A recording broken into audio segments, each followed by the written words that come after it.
Good evening, fellow Grims. How's everybody doing? This is going to be my talk for the month of June. Our film picked by Alligator Harry, was Lifeboat from the great Alfred Hitchcock. Alfred the Great Hitchcock. Um, Fantastic film, which I've seen many times. And sorry it took me so long to get around to doing this. I got into one of my lazy phases and I just can't drag my ugly face in front of the camera. But I'm back. So, anyway, Lifeboat.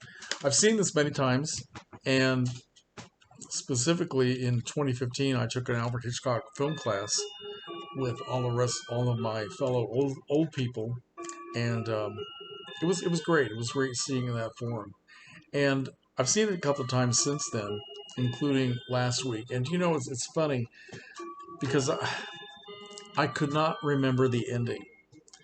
I was getting toward the end of this film, and I realized I don't know what happens at the end. I forgot. I completely forgot.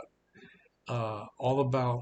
Well, I'm going to do some spoilers here since you've all watched it, and I'm sure even if some of the people outside of our group, I'm sure everybody's seen Lifeboat. But if you haven't, I apologize. But at the climax when that ship was heading right toward the boat, and it looked like they were going to be wiped out, and then that very last scene where they're about to be rescued, at least looked like they were going to be, and all of a sudden another German, a young German guy, climbs into the boat, says Dankeschön, and they're right back where they started from with the other Nazi who turned out to be a really bad guy.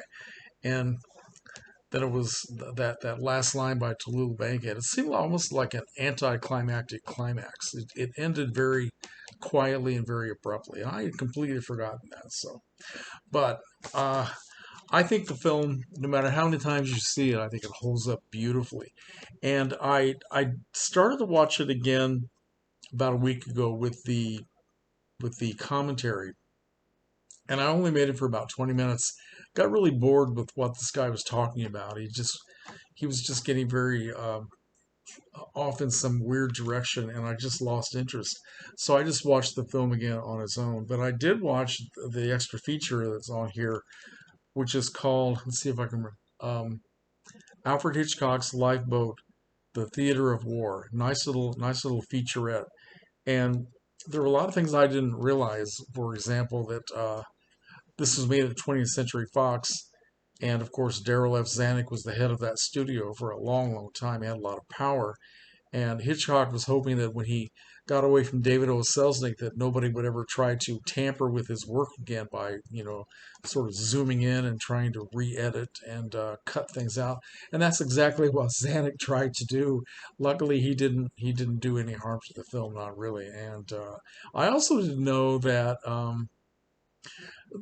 the critics were mixed on this film. I guess that in itself isn't surprising because it was such a unique idea for a film. It's probably not to everybody's personal taste, but some of the critics were actually wondering if the film was pro-Nazi because of some of the scenes and the way the characters were talking about the Walter Slezak character who had come onto the boat and what should they do with him and all this sort of thing.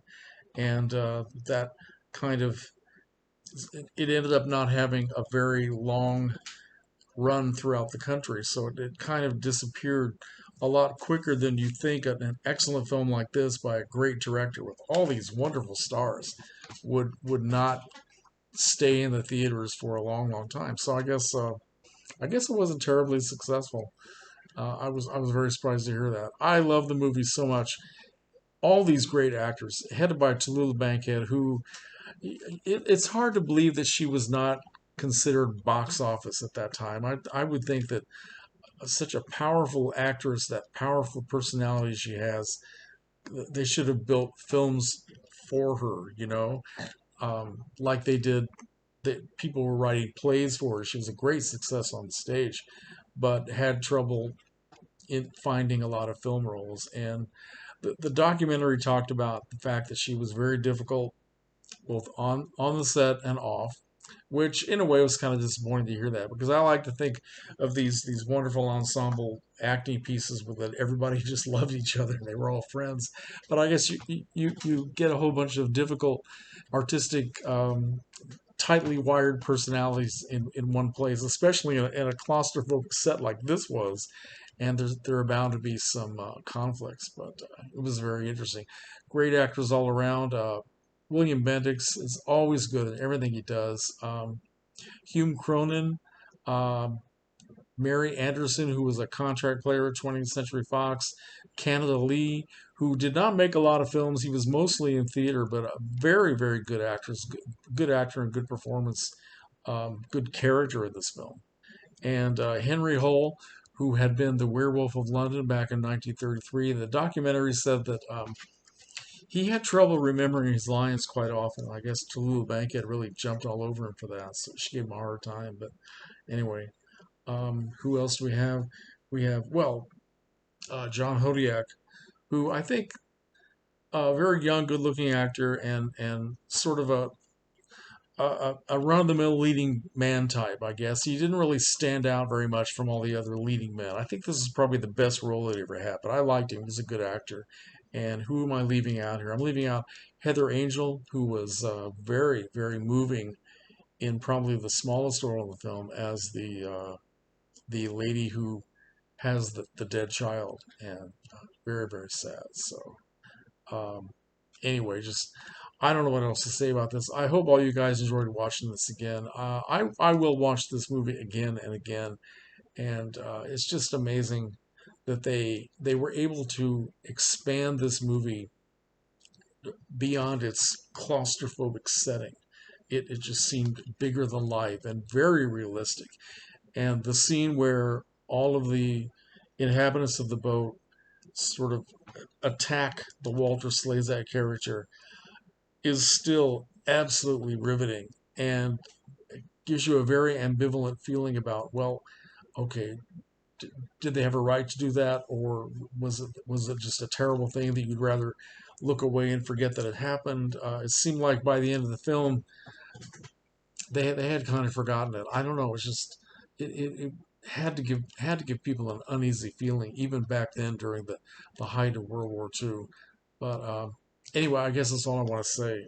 Lifeboat, fantastic choice. Thank you, Harry, for picking such a great film. Next month is my choice, and we've had I put a list up on our Facebook page in case some of you haven't seen it. We had 3 people vote. We need 2 more people to vote so that I can choose Beach Party. I'm kidding. I would not do that to you. I'd love to do that to you, but I won't. So, anyway. So thanks a lot for watching. Comments are always welcome. You know that. I don't have to tell you that.